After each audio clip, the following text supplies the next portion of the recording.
Hello students, Bansal maths classes की आज की इस वीडियो में आपका बहुत स्वागत है। आज इस वीडियो में हम क्लास 9th में चैप्टर 9 की एक्सरसाइज 9.3 के कुछ और क्वेश्चंस लेकर के आए हैं। इन सभी क्वेश्चंस को अच्छे से समझने के लिए आप वीडियो को लास्ट तक ज़रूर देखें और अगर आपको वीडियो अच्छा लगे तो लाइक और शेयर भी ज़रूर करें। अगर आपने हमारा चैनल अभी तक सब्सक्राइब नहीं किया है तो कृपया इसे सब्सक्राइब करें और बेल आइकन बटन दबाएं, जिससे नए वीडियो अपलोड होते ही उनकी सूचना आप तक समय पर पहुंचती रहे। क्वेश्चन नंबर 5 है, डी ई और एफ क्रमशः त्रिभुज ए बी सी की भुजाओं बी सी सी ए और ए बी के मध्य बिंदु हैं। तो दर्शाइए कि first part B D E F एक समांतर चतुर्भुज है। Second, area of D E F equal है 1/4 area of A B C. And third, area of B D E F equal 1/2 area of A B C. तो सबसे पहले तो इस क्वेश्चन के लिए जो फिगर है वो यहाँ पर हम बनाएंगे। त्रिभुज ए बी सी, तो ये है वो त्रिभुज A B C.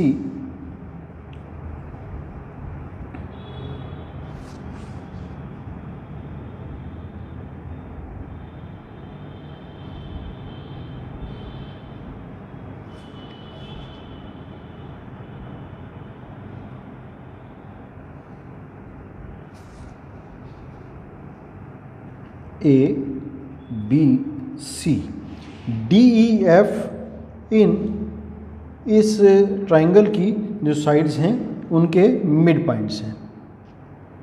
D mid point है बी सी का, डी ई मिड पॉइंट है सी ए का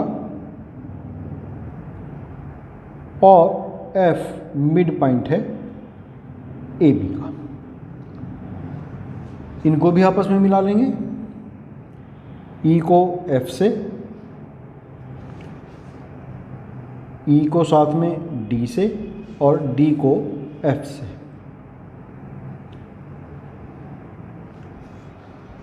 ये फिगर हमें यहाँ पर जो दी हुई कंडीशंस हैं उनके आधार पर मिलती है। तो चूंकि ई और एफ,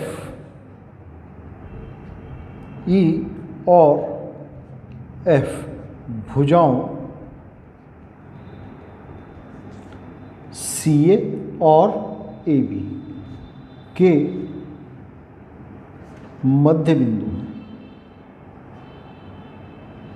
इसलिए ई एफ समांतर होगी बी सी के और साथ में ई एफ बराबर भी होगी 1/2 बी सी के। यहाँ चूँकि ई एफ समांतर बी सी है तो हम ये भी कह सकते हैं कि ई एफ समांतर है बी डी के और ई एफ समांतर है सी डी के। उसी तरीके से ई एफ बराबर 1/2 बी सी है, तो 1/2 बी सी मीन्स हम कह सकते हैं इक्वल बी डी और इक्वल सी डी। चतुर्भुज बी डी ई एफ में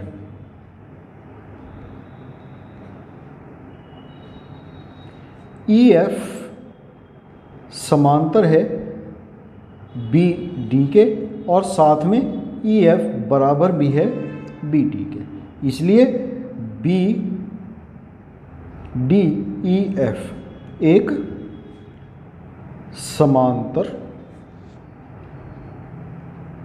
चतुर्भुज है। और समांतर चतुर्भुज में खींचा गया विकर्ण उसे दो बराबर त्रिभुजों में विभाजित कर देता है। D F B D E F का एक विकर्ण है, इसलिए triangle B D F area of triangle B D F equal होगा area of triangle D E F या ई डी एफ, ऐसे भी कह सकते हैं। इसको हमने कहा इक्वेशन नंबर 1। इसी तरीके से सिमिलरली हम कह सकते हैं कि ई एफ चूँकि समांतर है सी डी के और ई एफ बराबर भी है सी डी के, तो इसलिए डी सी ई एफ एक समांतर चतुर्भुज है, इसलिए और E D D C E F का एक विकर्ण है, इसलिए area of triangle C D E equal होगा area of triangle D E F. Similarly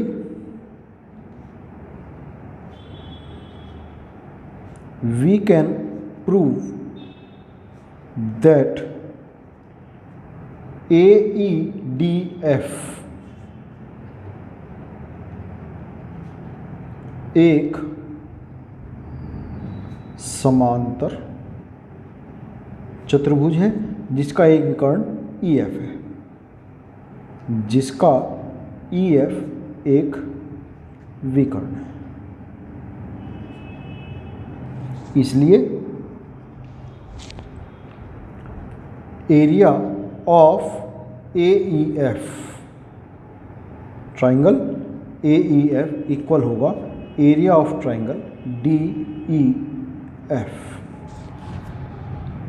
तो यहाँ पर जो फर्स्ट पार्ट था वो तो हमारा यहीं प्रूव हो गया था, BDEF एक समांतर चतुर्भुज है। ये तो हो गया हमारा फर्स्ट पार्ट। फिर सेकंड पार्ट में हमें प्रूव करना था कि एरिया ऑफ DEF इक्वल है 1/4 एरिया ऑफ ABC।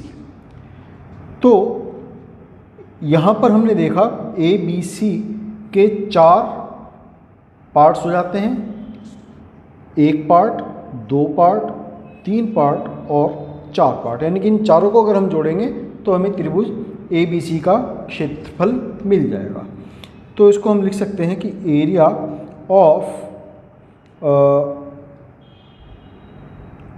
AFE या AEF plus area of BDF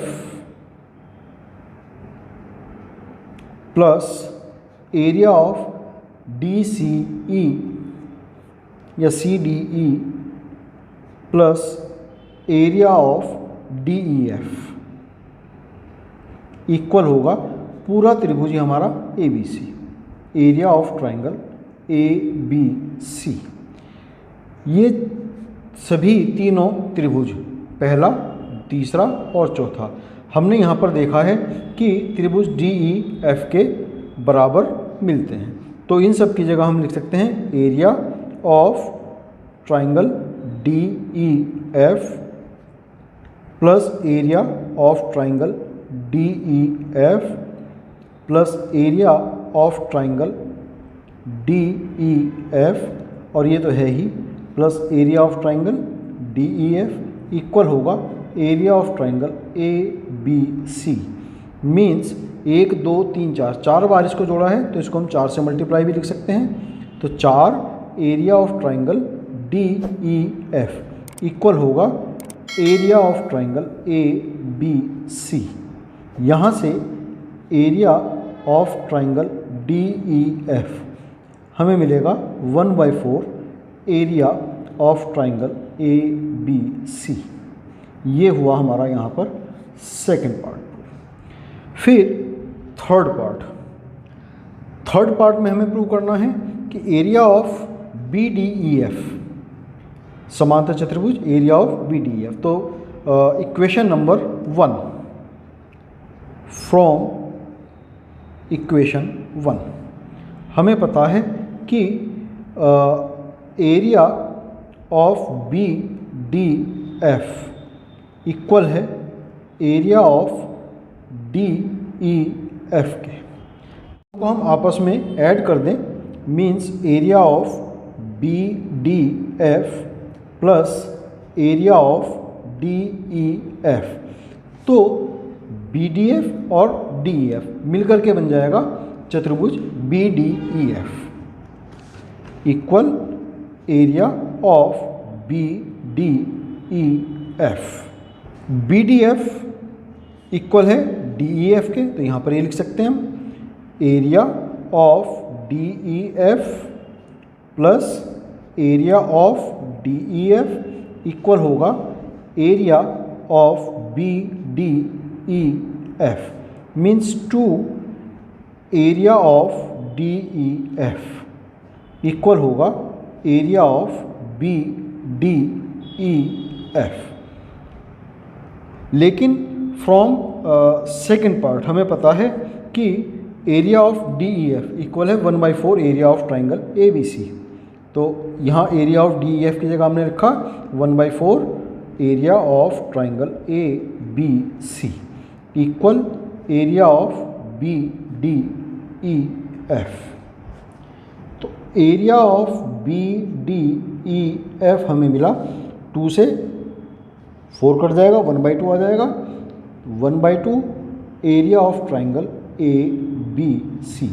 ये हुआ हमारा यहाँ पर थर्ड पार्ट। तो इस तरीके से हमने जो है यहाँ पर इसके तीनों पार्ट्स कंप्लीट किए। Question number 5।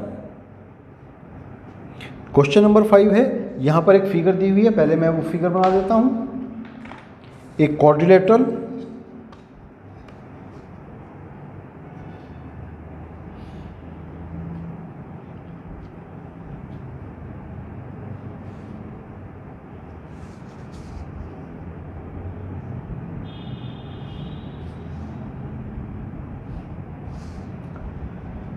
ए बी सी डी जिसके डायगोनल्स एक दूसरे को पॉइंट ओ पर इंटरसेक्ट करते हैं, means B D intersect A C at point ओ।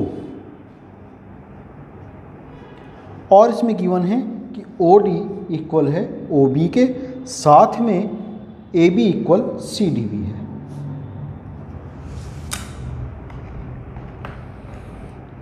तो क्वेश्चन पढ़ देते हैं पहले। चतुर्भुज ए बी सी डी के विकर्ण ए सी और बी डी परस्पर बिंदु O पर इस प्रकार प्रतिच्छेद करते हैं कि ओ बी बराबर ओ डी। यदि ए बी बराबर सी डी हो तो सिद्ध कीजिए area of D O C plus area of A O B equal है second area of D C B equal है area of A C B, third D A parallel C B, या A B C D एक समांतर चतुर्भुज है। ये इसमें हमें यहाँ पर सिद्ध करना है। यहाँ हमें गिवन है O B equal O D एक पार्ट और ए बी इक्वल है सी डी, ये दो चीज़ हमें दी हैं। और जो प्रूव करना है, फर्स्ट प्रूव करना है कि area of D O C equal है area D O C equal है area of A O B. एक तो ये प्रूव करना है। सेकेंडली प्रूव करना है कि area of D C B equal area of A C B, second ये प्रूव करना है। और थर्ड जो प्रूव करना है कि D A parallel C B, means A B C D एक समांतर चतुर्भुज। ये 3 पार्ट हमें इसके अंदर प्रूव करने हैं। तो ये सब प्रूव करने के लिए हमें इसमें थोड़ा सा कंस्ट्रक्शन करना होगा कि डी और बी से AC पर लंब क्रमशः डी एल और डी एम बी एम खींचे। डी से डी एल और बी से बी एम लंब खींचे। तो वो हम यहाँ पर ड्रॉ करेंगे पहले।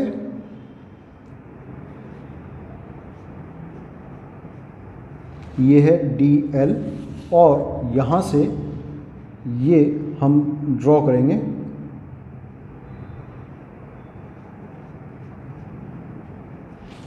D M B M sorry.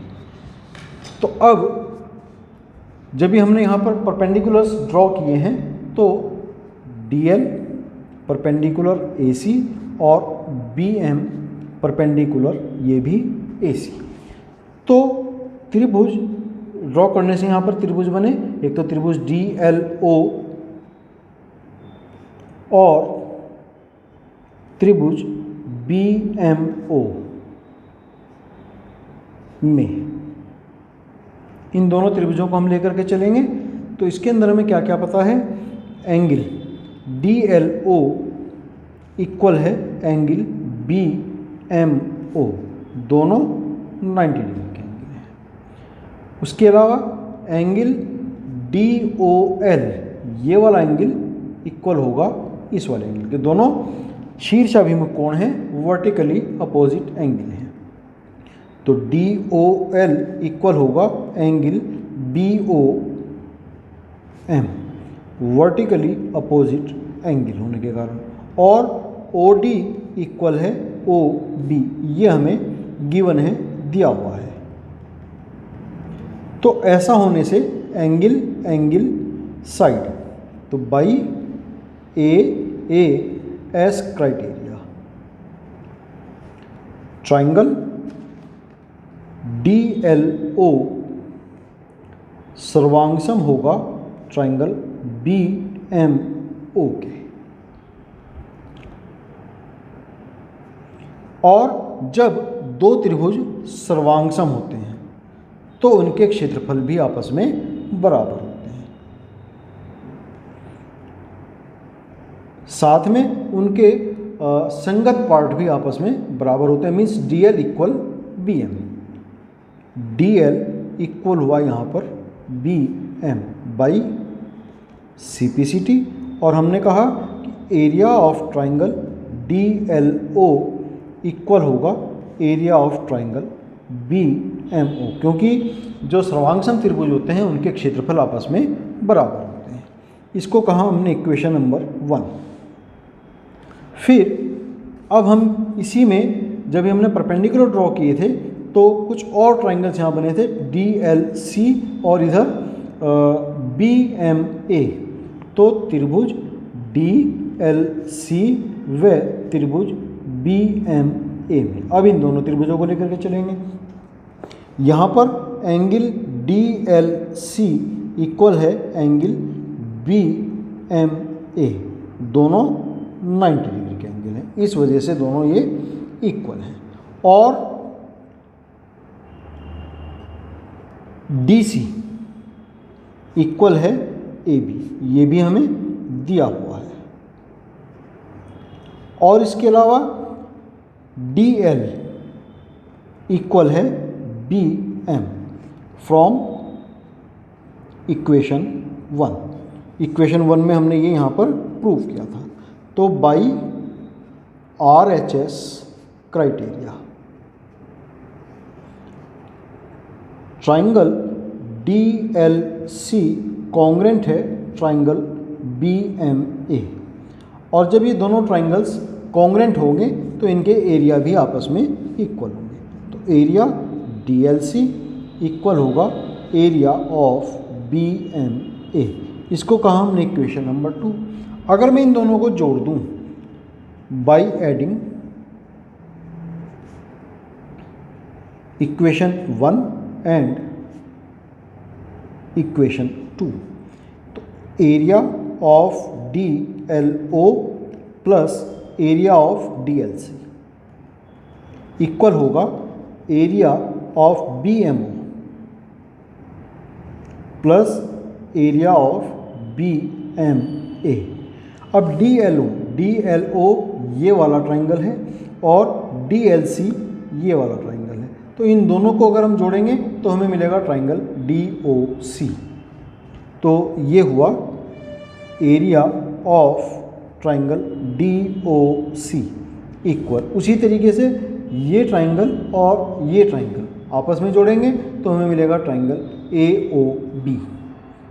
Area of triangle AOB।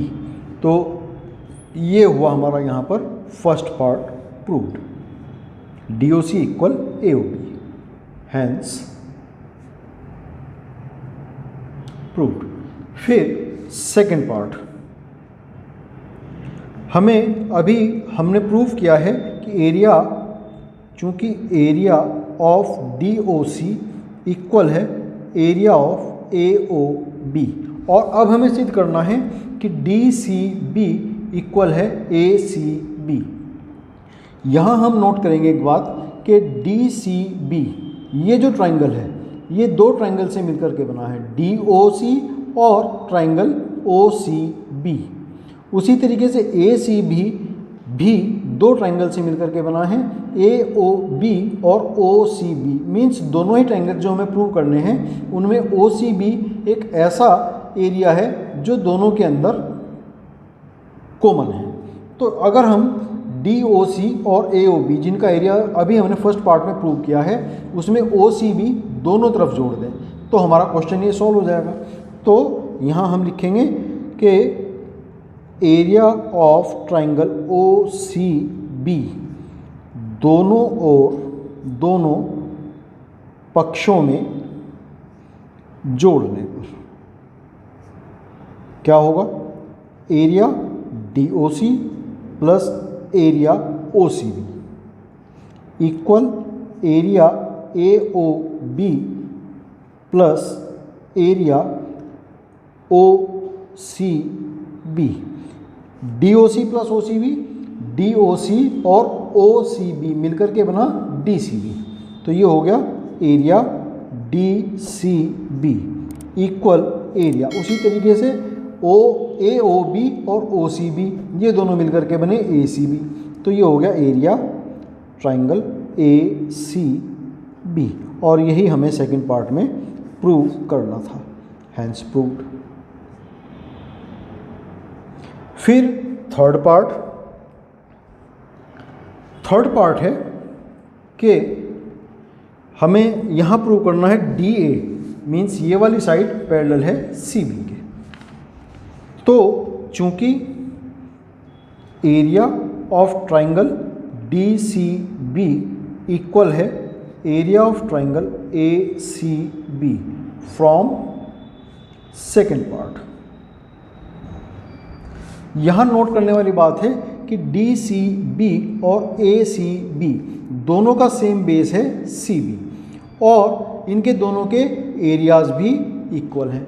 हमें थ्योरम पता है कि यदि कोई दो ट्राइंगल्स सेम बेस और सेम पैरेलल्स के बीच में हों तो उनके एरियाज इक्वल होते हैं। अब यहाँ पर हमें सेम बेस पता है और एरियाज इक्वल पता है, मीन्स दोनों सेम पैरेलल्स के बीच में आएंगे ही आएंगे।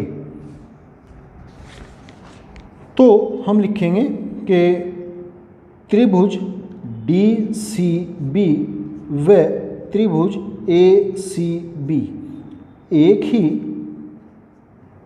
आधार CB पर स्थित हैं और दोनों के क्षेत्रफल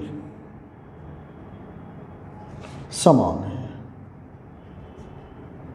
इसलिए दोनों एक ही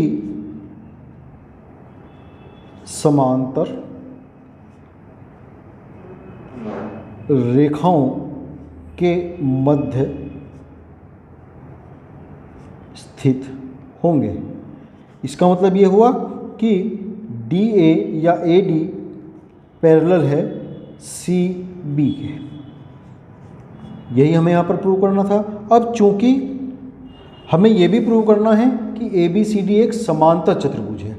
D A parallel C B, इसका मतलब ए बी सी डी एक समांतर चतुर्भुज, ये भी हमें यहाँ पर प्रूव करना है। तो इक्वेशन नंबर 1 में जहाँ हमने सिद्ध किया था कि area of D O C equal था area of A O B के, चूँकि area of D O C बराबर है area of A O B, means दोनों ये कॉन्ग्रेंट ट्राइंगल्स हैं। ट्राइंगल डी ओ सी या triangle C O D congruent होगा ट्राइंगल ए ओ बी के, और जब दोनों ट्राइंगल कॉन्ग्रेंट हैं तो means angle D C O equal होगा एंगल ओ ए बी। इसका मतलब ये हुआ कि जब ये दोनों ट्राइंगल इक्वल हुए, दोनों कैसे हैं, डी सी ओ और ये दोनों ही एकांतर अंतः कोण है, इसलिए ए बी पैरेलल होगा सी डी के। तो चूंकि A D parallel C B है और A B parallel C D है, इसका मतलब ये हुआ कि ए बी सी डी एक समांतर चतुर्भुज है। यही यहाँ पर हमें सिद्ध करना था। तो ये हुआ हमारा क्वेश्चन नंबर 5 और 6 यहाँ पर कंप्लीट। तो स्टूडेंट्स आज के लिए इसमें इतना ही करेंगे। नेक्स्ट वीडियो में इसमें हम आगे कुछ और क्वेश्चंस लेकर के यहाँ आएंगे। तब तक के लिए आपको शुभकामनाएं और आपका बहुत धन्यवाद।